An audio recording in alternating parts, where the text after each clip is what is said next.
Now, here's your hosts, the League Dad, Kevin, Mitchell, and Alistair. Welcome to the All In Podcast. It's joined here today by just Kevin and me, Mitchell. We're going to be talking about some spicy LCS roster changes that are going on in between the MSI action. We're just going to jump right into the topic of conversation. So, EG notably kind of imploded, dumped 4 of their players, and they are kind of being spread out across the other rosters. So the first one to talk about is 100 Thieves. So Someday is actually returning to the top lane. Tenacity is out. Closers staying, and then we have Quid. He is a Genji Academy mid laner. He is going to come on to 100 Thieves, and Doublelift and Buzio are still there. What are your quick thoughts on this new roster? Yeah, my quick thoughts are that Quid might be really interesting after seeing like all these like Academy SKT players come over, right? Photon, Berserker just stomp the league. Like Genji's Quid is what? He's just behind Chovy, so I've never watched it, but I think that could be a really spicy move. And honestly, based on the last split Bjerg played, despite how much I value Bjerg as a player historically, I think it probably will be an upgrade statistically. Yeah, I think it's a big chance, at least mechanically and like laning wise. Bjerg was solid and fine, but he always played the same like handful of like maybe 5, 6 champions in kind of the same way. He always had decent CS, but it's like this idea of like pressuring the lane and like actually being able to kill somebody mechanically and like finding roam timings and stuff. Quid is probably just gonna suffer from just being able to communicate with his team and just like rookie stuff. But otherwise, I expect his champion pool to be bigger. I expect his mechanics to be bigger, and I expect him to just be able to like fight better. So I think it's pretty exciting pickup. Any thoughts on Someday returning and replacing Tenacity, who only got 1 split? I thought Tenacity actually had a couple games where he was showing promise, like those Fiora games we saw. He's like one of the few LCS Fioras besides Fudge who's like done anything on the character. I'm not surprised by the move. I think NA likes to do moves, or not even NA, just like a lot of teams like to do a move and then they bring back the player they lost.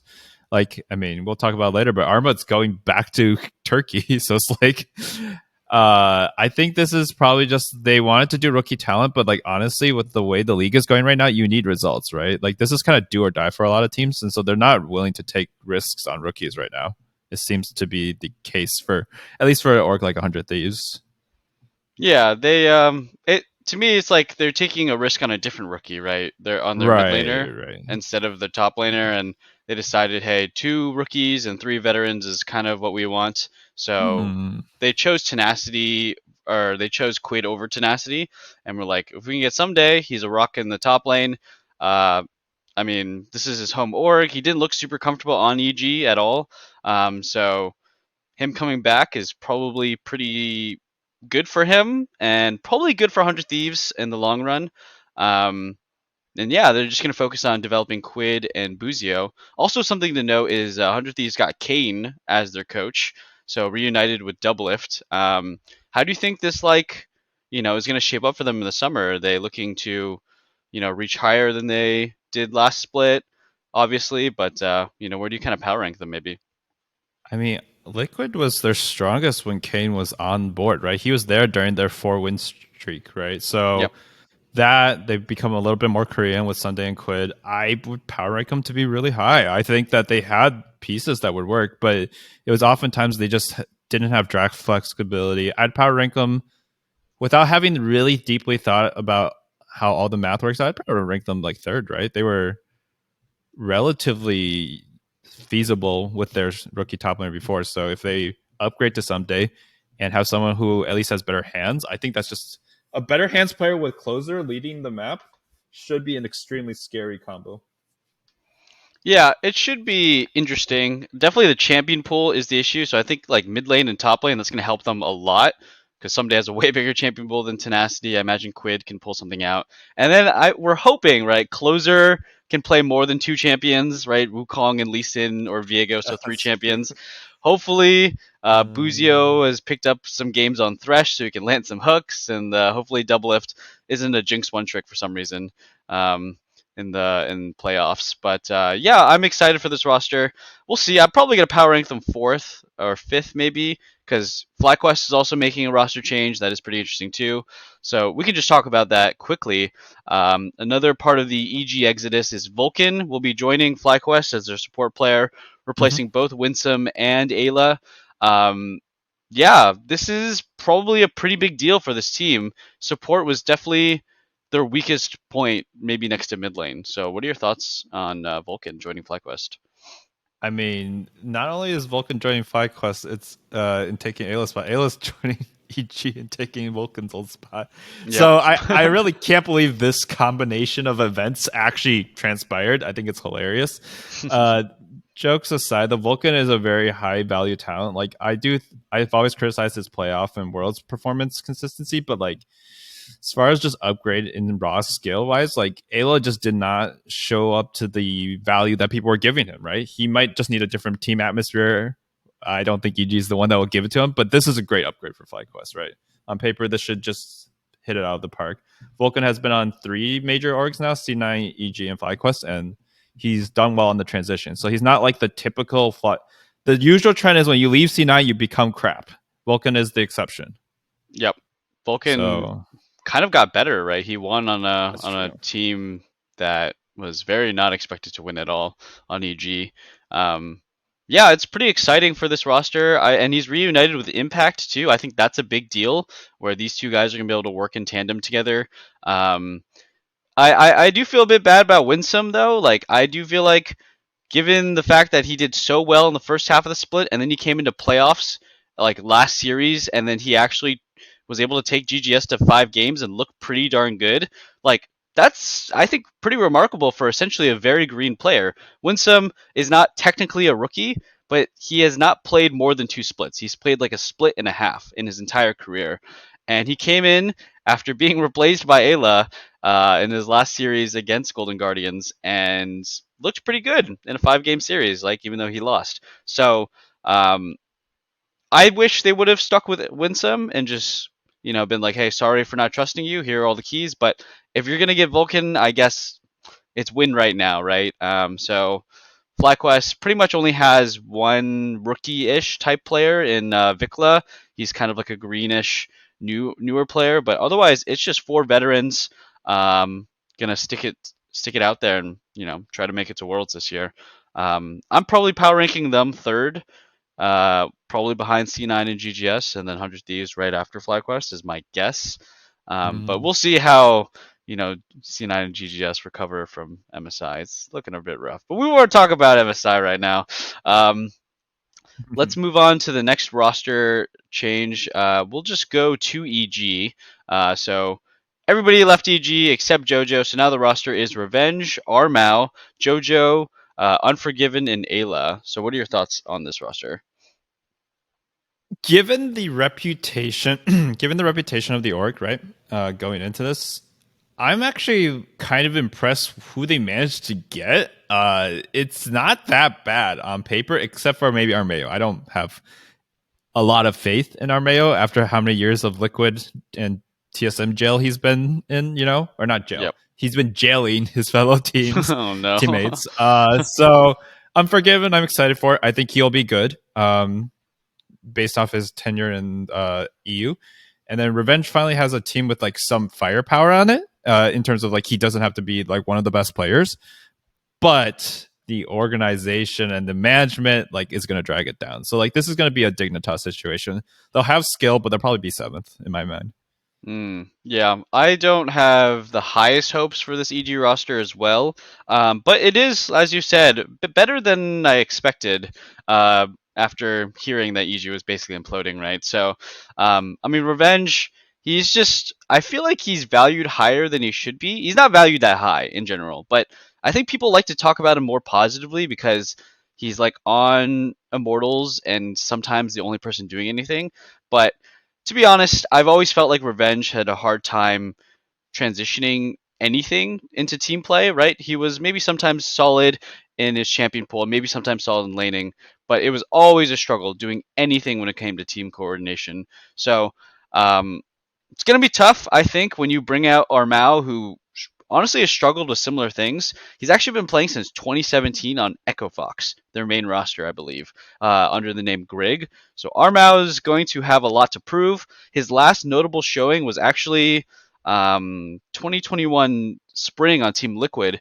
Santorin had a migraine, and he had to replace Santorin in the finals for spring LCS that year, and they took C9 to 5 games. And that was the year C9 went to MSI with Perks, I believe. So his last stint in the LCS wasn't too bad. He almost won a championship, right? So lots of ups and downs, but I think for the most part, like this guy has done it all, right? He's been first place in the best academy roster and also last place on the worst academy roster, all within like the span of a year or two. So I have no idea what to think. I don't have the highest hopes though, but I mean, I hope he does well.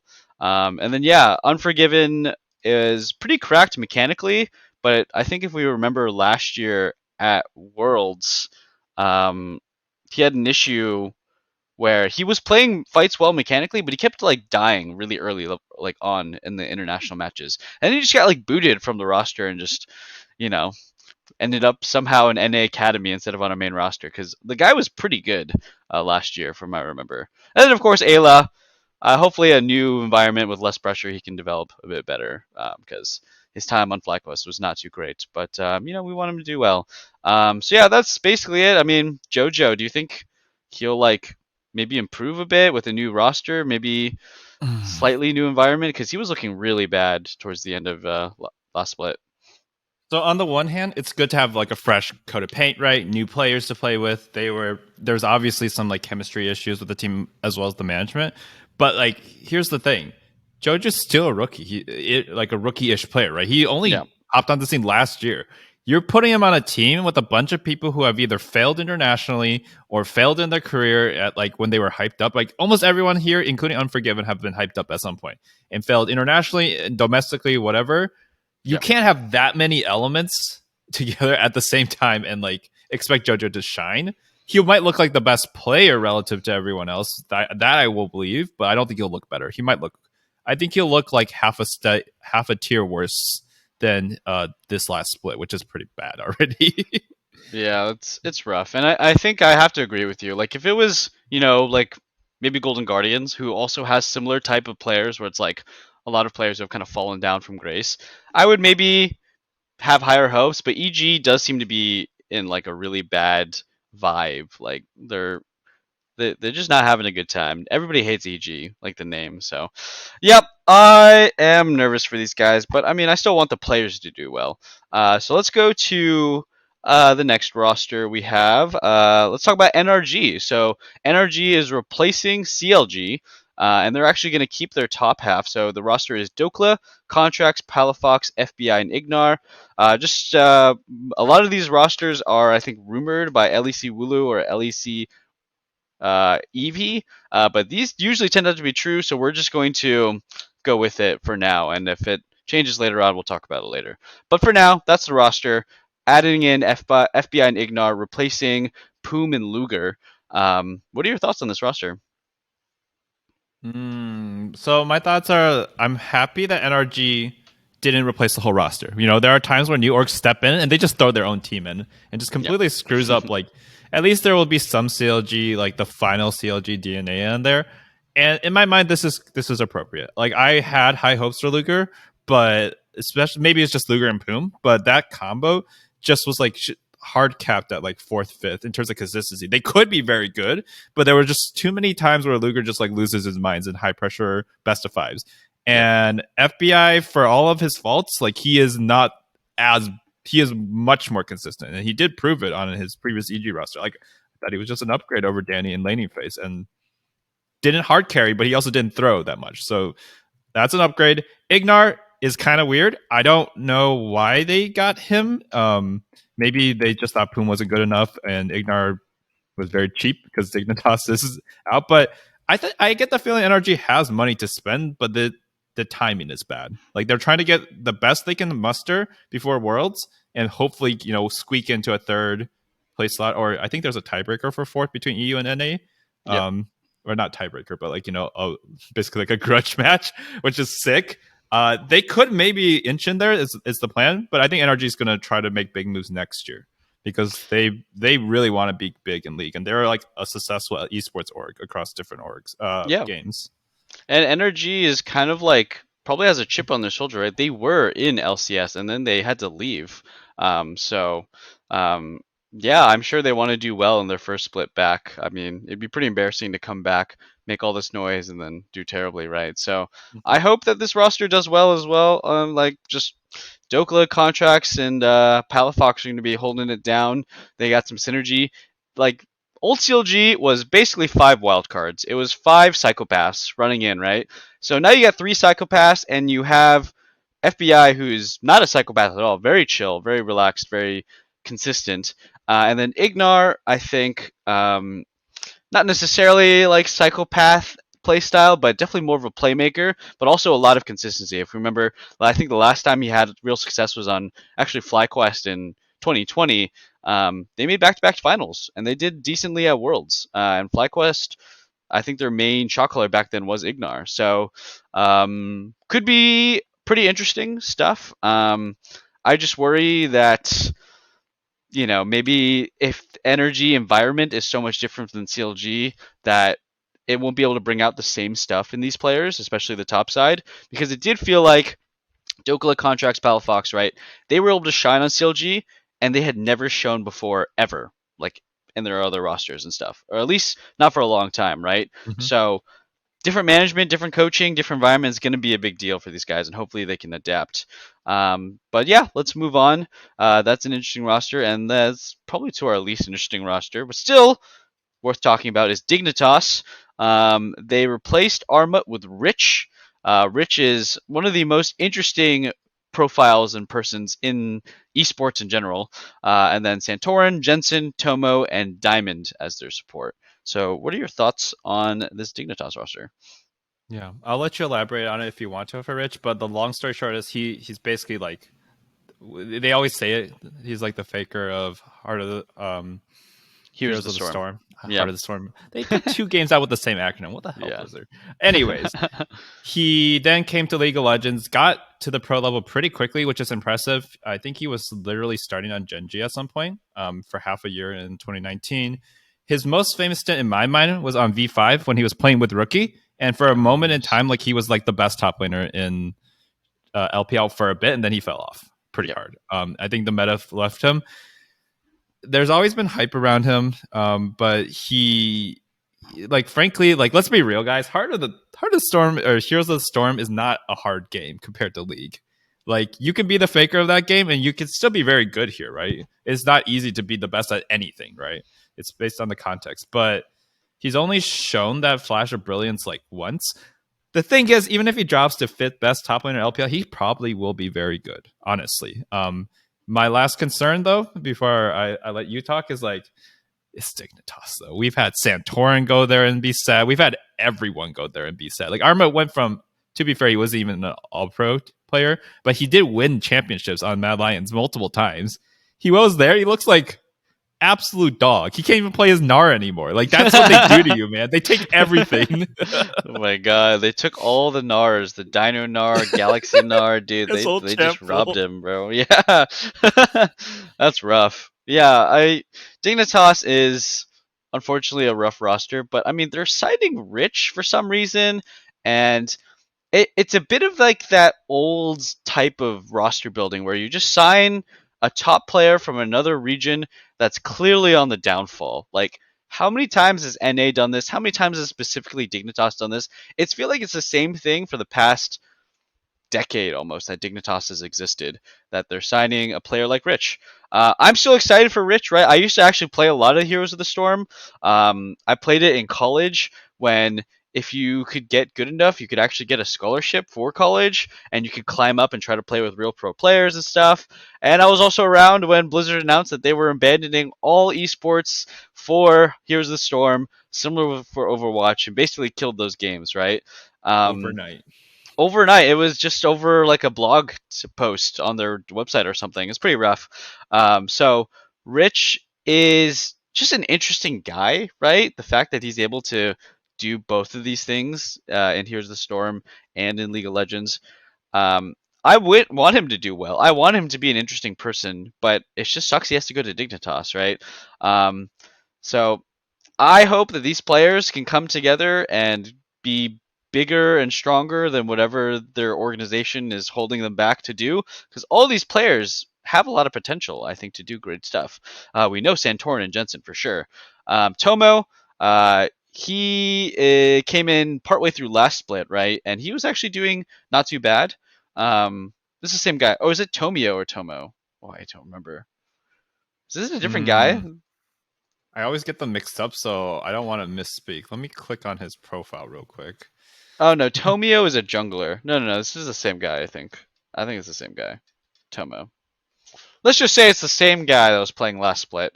Tomo, he was looking fine. He was, you know, doing pretty well as a rookie on a dying roster. And then Diamond, he was on C9, I think, for a bit, but never looked good enough to actually be a starter. And he has been running around an academy for probably like 5+ years. So Didn't now's he his time start to on start again. FlyQuest for a bit too? Diamond? I think so. Yeah, Diamond's been around a lot. I remember he was on FlyQuest and got replaced by Afromu, I think. I think that happened. So yeah, Diamond has been in and out of teams, not really able to stick it together. A bit of like that golden goo effect where too good for Academy, not good enough for LCS type of deal. I hope they can pull something together. I don't know. I just feel bad for the players if the Dignitas roster is holding them back too much. I mean, the org itself. But anyways, that's that roster.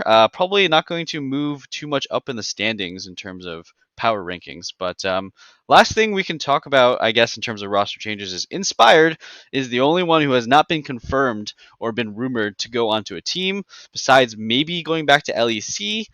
Kevin, you mentioned maybe Koi was looking at him. I think that would be interesting, but obviously we would hope he would stay in NA because Inspired is probably one of the best junglers that NA has ever had. So that's kind of sad, but yeah, any quick thoughts on Inspired leaving or ideas about him staying around or thoughts on LEC roster?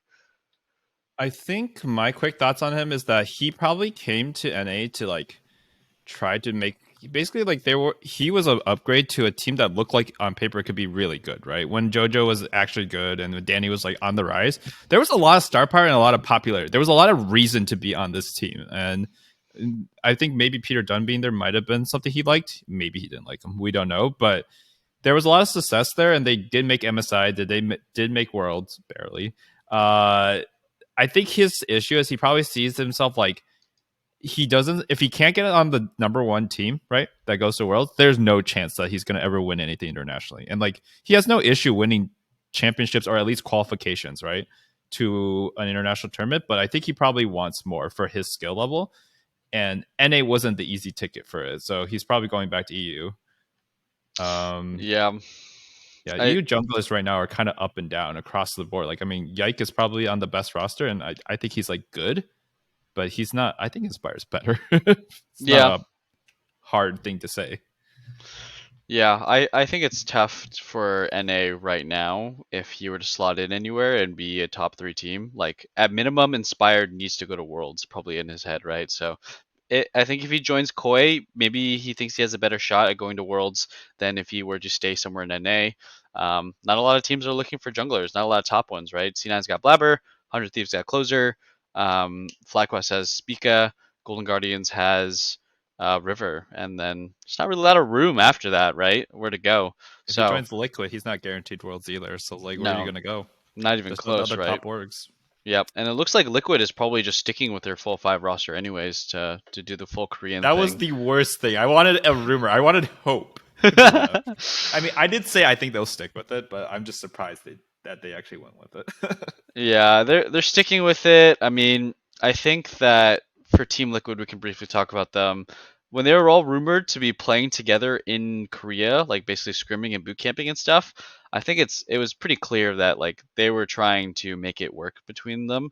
Um, and you know what? I hope they can make it work because this team was apparently turbo stomping everybody in scrims before the year started, and it wasn't until they actually hit the main stage where everything fell apart.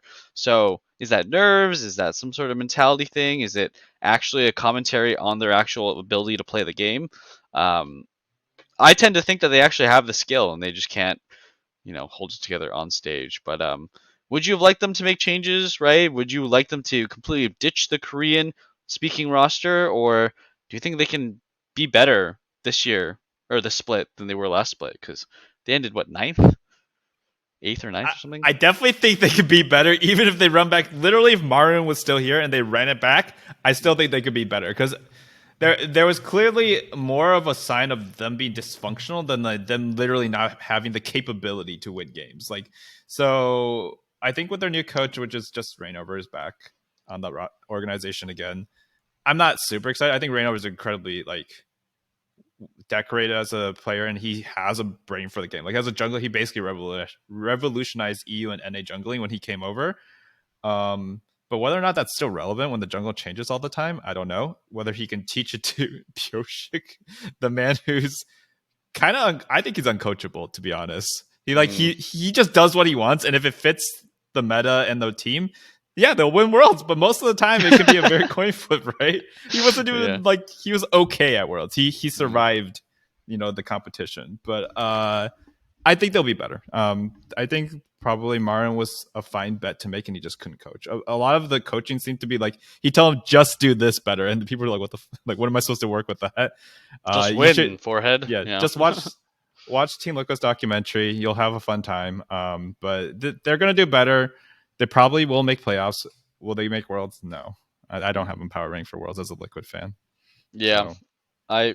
I think my big problem with the roster is still Summit. Honestly, it's like I have a friend I'm playing with who he just started playing League of Legends, and he has a problem where he doesn't look at the map. Right, it's very common for new players, and I'm like telling him, yo, like I'm gonna come gank soon, right? And he just starts fighting, and I'm like, yo, look at the map. I'm at Raptors, like I can't gank you yet. Stuff like that, or like there's someone sitting on a ward and he still gets ganked by that person on the ward, stuff like that. I feel like that's exactly how Summit was. Like I feel like I'm playing with Summit in my like normal games with my like level 28 friend. So I hope you can just learn to look at the freaking map. Like it's not that hard, I think, when you've been playing this game for like 10 years. So yeah, that's my biggest criticism for this roster. Otherwise, I do think they'll do a bit better, but definitely not making worlds, unfortunately. We can last conversation of topic if we want to is LCS Players Association made a statement recently on the Riot's plan for the NACL, which is essentially the academy system for LCS. Basically, yeah, about 70 people are going to lose their job. LCS Player Association released a tweet saying that we don't condone this action. We don't condone the removing of the academy system. What are your thoughts on this, Kevin? This is a pretty big deal. The LCS Player Association has academy players in it, so obviously this is what they're going to say. My thoughts on it is like they're absolutely correct though. Like how often do you, in the years since the LCSPA or whatever it was ever called was out, when have they actually publicly condemned Riot? Like sat down and put in writing like this is wrong. We are disappointed or we're upset. And like 70 people's jobs is a lot, dude. Like that. Okay, that doesn't. If you work at a big company, that's like a minor layoff, right? That's like maybe less than 1% for some companies. Yeah. But for the pro scene in North America, that's like close to like 30 to 50%, depending on. I don't actually know how big it is, but like it's like 30% of the professionals out there, right? Yeah. And that's not the first step, right? Like you might be thinking, oh, I mean, yeah, C9 might lose their academy. All like these famous academy teams might go away. Liquid Academy has won stuff too, whatever. But we saw the main roster. That this is the first sign that the league will actually be dying, right? Yep. Because where are we going to get our talents from? Like, where is the next generation of good players going to be from? Like, someone posted, the former C9 VTuber Vienna posted. Some of the top players are players who came from the academy system were Fudge, Speaka, Blabber, Vulcan Tactical, Jojo, PM, Palafox, etc. Like there's just so many names that are actually pretty good and have potential to be the future of NA, right? And future stars. But where are we going to get that next group? Are they just never going to materialize because there's no academy system? Yeah, I mean they're all going to be Korean and Chinese challenger players that are imported over, right? Like that's what it's going to be. It's going to be 5 former LCK challenger teams playing against the actual LCK team. Like it's going to be a weird future if this actually goes through. And I also think that like this isn't just the academy team dying, right? We are already hearing things about a lot of these teams getting rid of their amateur teams, so like the tier right below their academy teams. Those are for sure gone if the academy team goes. So it's like some teams are already doing that, but if the academy team goes, then all the amateur teams are for sure gone. So that's like another couple handful of teams that all these players had. Stuff like 100 Thieves Next and stuff like that, or whatever their names were. So the system of development isn't just like dying from one section. It's like we're cutting off the entire bottom half that goes below LCS. Like it's not just one little chunk; it's everything below, right? So this is a pretty big death sentence. I mean, there are kids. We have Alistair, right? He's on a scholarship to play League of Legends for his college. This is probably a if Academy goes, this is maybe a bit of a death sentence to that entire career trajectory that he's trying to pursue in his life and to so many other people across the country. So yeah, it's quite sad. I hope they don't do it. I think that it's still possible to make it good, right? It's still possible to make it worth it.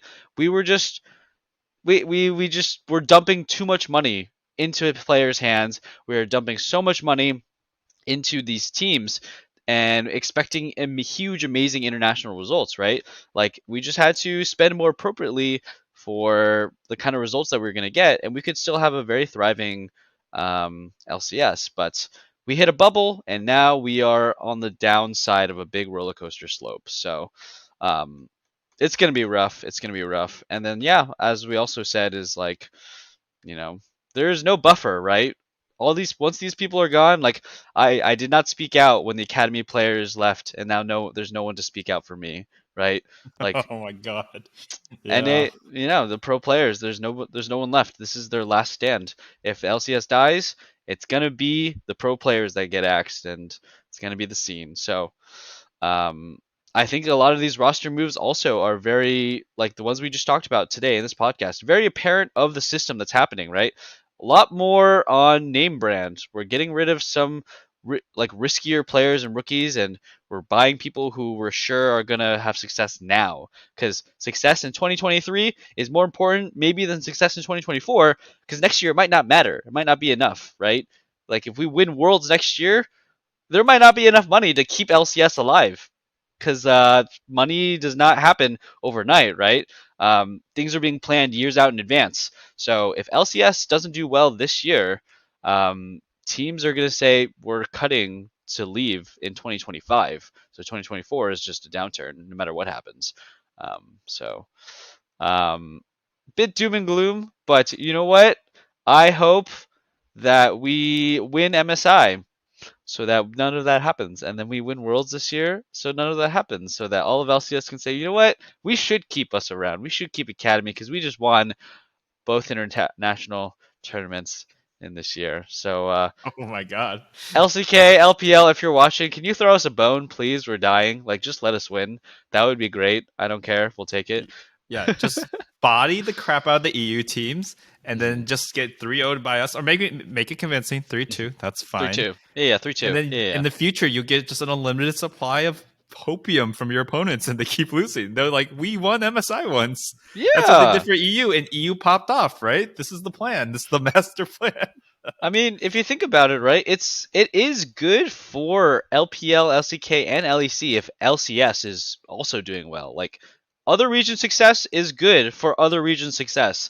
Like like maybe individual players might understand that, but like from a holistic standpoint, LCK and LPL and stuff, they want LEC and LCS to do well. It's good for their region, it's good for their game, it's good for their careers. So throw us a bone, guys. Just let us win one. Just like a couple. It's fine. Like, I will say on a positive note, yeah. Riot Games will never let LCS die. Like, even if LCS is just zero sponsors, Riot Games can fund it themselves easily. It is such a relatively minor expense compared to like how much they're making from marketing dollars, from like just the relevance of it in the scene. I am surprised that NACL is even on the chopping block because that is such a lifeblood of young gamers. Like we talked about elsewhere, just like anyone who wants to like go pro, there's no way you, unless you're a prodigy who gets directly put onto a team, like maybe General Sniper will be put onto a team when he reaches age, right? Yeah. But if you're not him or someone like that, you're just not gonna go pro anymore. Like that was the intermediate step, right? There was also amateur, and then there was academy, and then there was pro. If these things start getting cut out and there's no replacement for it, I mean, Riot's just killing their game. They won't even be able to use it like as a marketing engine anymore. So they'll keep it alive at worst case. The question is like, will people be getting paid that much? Will it be that enticing? Probably not. Yep. So maybe we go back to Passion League of Legends that we had in like 2014 and 13. Maybe. I mean, I hope so. I really don't think Riot. It's smart for Riot to just let basically their original main IP die. Like LCS was the first thing, so it would be embarrassing if they let it die. I think the comments that I read in the LCS Players Association statement that it's like an appeasement to teams to basically help with money stuff, right? Because they're all poorer, I guess. If that's the case, then that also implies that when funding and money from the orgs and overall economy is better in this area, that Academy could leave and come back later on. That's also a hope that I think that maybe that type of phrasing may imply is that once money is back, Academy will come back. So I hope so. I hope so. Yeah, I think those are decent final thoughts with a little bit of hopium at the end. Any last things you want to shout out real quick? The only last thing I want to shout out is like this is the first time we've seen this many moves made mid split, like between splits. So it's pretty crazy. Yeah, I mean it is pretty crazy. I'm a little concerned, but it'll be exciting. We basically get two off seasons to like transition players into.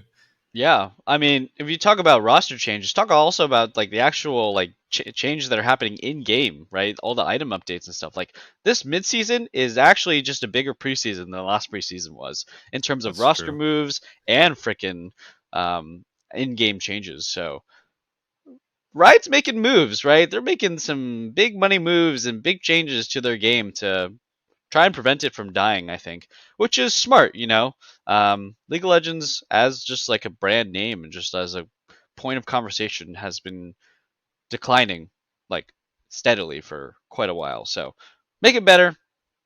We want to keep talking about it. We want to keep watching. We want to, keep giving you this awesome podcast stuff. So, yeah, thanks for watching. Don't be too toxic, and we'll see you on the next episode, guys. That's it for us. Peace.